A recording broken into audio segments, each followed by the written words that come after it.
see what it is that he does. There's better ones than that. Oh, this is towards the end. We could use some of that swinging of the arm and the kind of... Some of that's quite good. That little bit at the end as he kind of slacks and then looks back behind him is good. Yeah. So here we are in the cutting room, trying to get Return of the King finished in time for December. So there's a movie in the theatres. We're cutting a scene actually in Shelob's tunnel at the moment with Frodo. So for all of you that were patiently waiting to see this scene at the end of the Two Towers, I do promise you it's going to appear in Return of the King. So what we'll do is we'll give you a little preview, which is really a snapshot of where we are today with Return of the King. So I hope you enjoy this. At the end of the Two Towers, Gandalf says the battle for Helm's Deep is over. The battle for Middle-earth is about to begin. In a sense, that does sum up the Return of the King. Helm's Deep was really just an opening skirmish. This is the real battle. It's the battle where the future is decided. Are orcs and Sauron going to prevail? Is mankind going to prevail? And it's in the balance. Understand, things are now in motion that cannot be undone. If the ring is destroyed, Sauron will fall. But if Sauron regains the ring, his victory will be so complete that none can foresee the end of it while this world lasts. He has gone unchallenged long enough.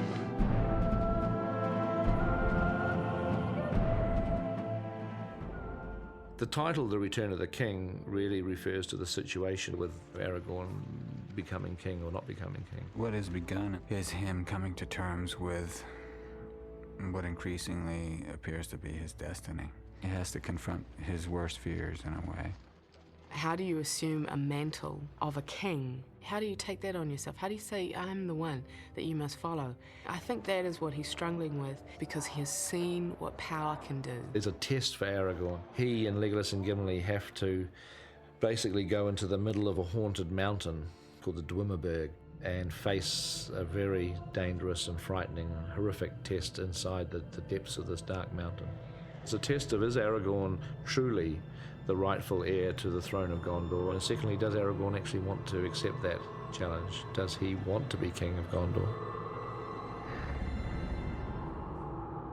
The leadership of Gondor is in the hands of the stewards, who are supposed to be the caretakers for the throne. Denethor, who's actually the father of Boromir and Faramir, is the current steward, and John Noble plays him wonderfully well. Word has reached my ears of this Aragorn, son of Arathorn, and I tell you now, I will not bow to this ranger from the north. He's a man under immense pressure because Mordor is now growing strong again and is mounting its final offensive against Gondor. Sauron comes to believe that Pippin is the ring bearer, that Pippin actually has the ring, and that puts Pippin in mortal danger. Don't you understand?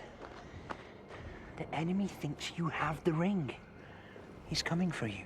So Pippin is taken by Gandalf to Minas Tirith, the stronghold of the, mankind, which Gandalf reckons is the safest place for him. The city of Minas Tirith is one of the things I've been looking forward to in Return of the King. We created the city in two different ways. We built this huge set in a quarry. It was the same quarry that we used for Helm's Deep, and we shot the Helm's Deep castle and ripped it down, and within a few weeks we then constructed the city of Minas Tirith in the same place. And that was a huge set. It was like a backlot. In all nooks and crannies of this quarry, there were corners of Minas Tirith built. And as big as the set was, obviously it was a tiny fraction of what the full-size city would really be. Our only way that we could create the full-size city was to ultimately build a huge miniature. And it is a giant miniature. It's built to 1/72nd scale. It's wonderfully detailed. We have our cameras getting really close to the model. We've had to just put the most microscopic level of detail into painting and finishing off the model so that it can stand up to the rather close scrutiny of the cameras that we're putting on it. Sauron brings all the weight of his army to bear on Minas Tirith and the Pelennor Fields on a scale that truly dwarfs Helm's Deep. Whereas at Helm's Deep there were 10,000 Uruks, the enemy forces at the Battle of the Pelennor Fields are probably 200,000 strong.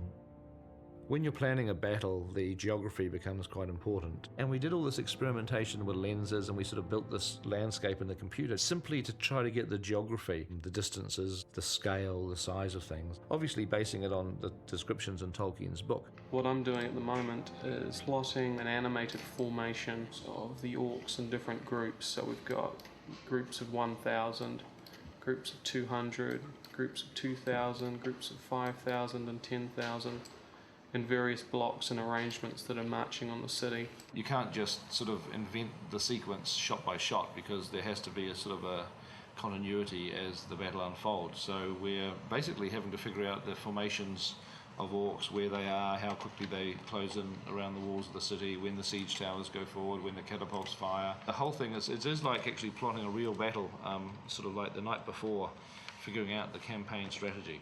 I think it will probably be the most spectacular battle scene ever filmed.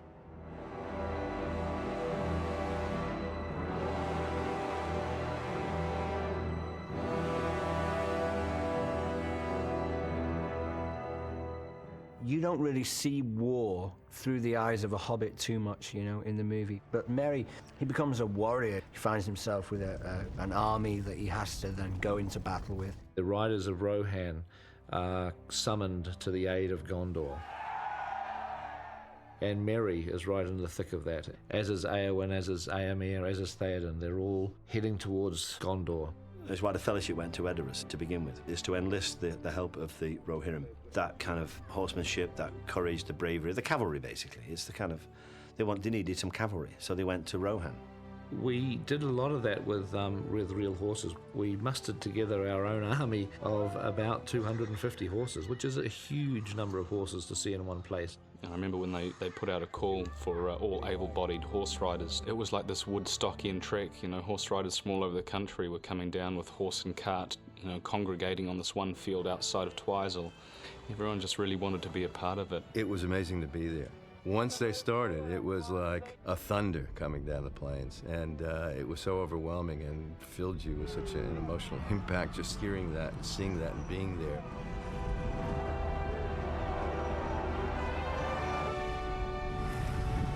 What do you think of that, Kane? Unbelievable.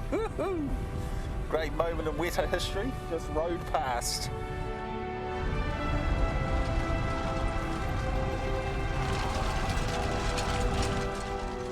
Because we want thousands of horses, it becomes very important to be able to duplicate horses very realistically in the computer. So we've developed our motion capture system to accommodate horses. And we're able to ride horses around, do things with the horses that are able to be then captured by the computer. We can then also add stunts, doing things that you could never do with real horses safely. And so it creates, you know, very exciting looking sequences where obviously no animal is in danger.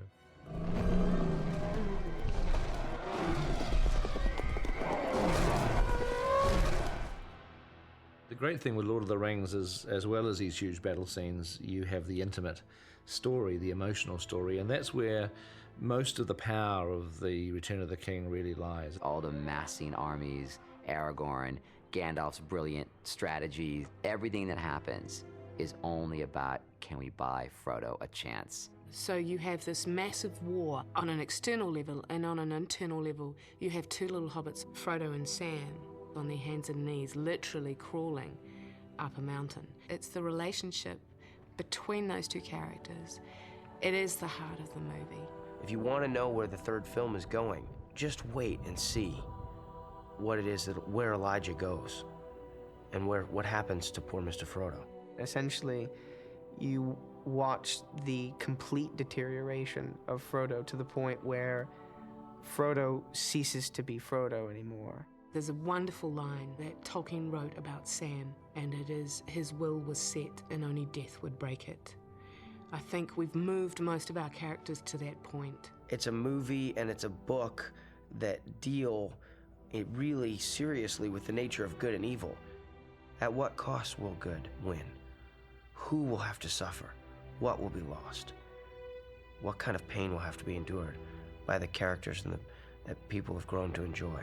There are some victories, but there are great losses as well.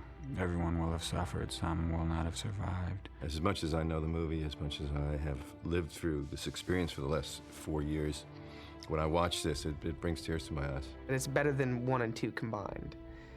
And a lot of people think I'm crazy, but it's true. It's amazing. It's better than I could have hoped it to be. Maybe that's the best way to say it. Everybody that we know, in some form or another, comes out of it different. I mean, it is an immensely affecting experience for them, and I hope for the audience as well. Is there any hope, Gandalf, for Frodo and Sam? There never was much hope. Just a fool's hope. We shall see the Shire again.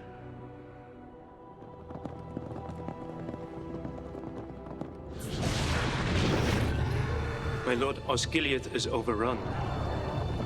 I would have you smile again, not grieve for those whose time has come. Orders sent. Pieces are moving. We come to it at last. The great battle of our time.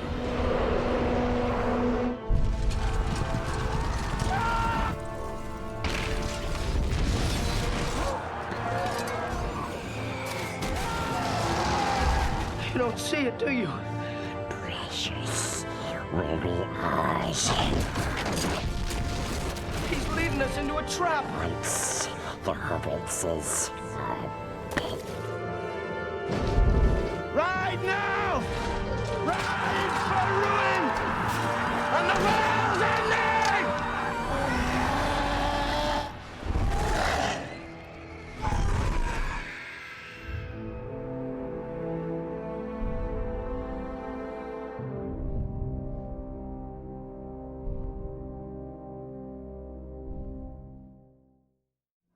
Good one. You look That's like not bad. scared We should there. peanut that one. Better scared on his eyes. So we hope you enjoy this special exclusive look at The Return of the King. It's definitely my favourite of the 3 movies. I think we are saving the best Lord of the Rings film till last. And coming to a cinema near you, I guess, in 2 or 3 months, if we can get the cutting finished. We better get back to work.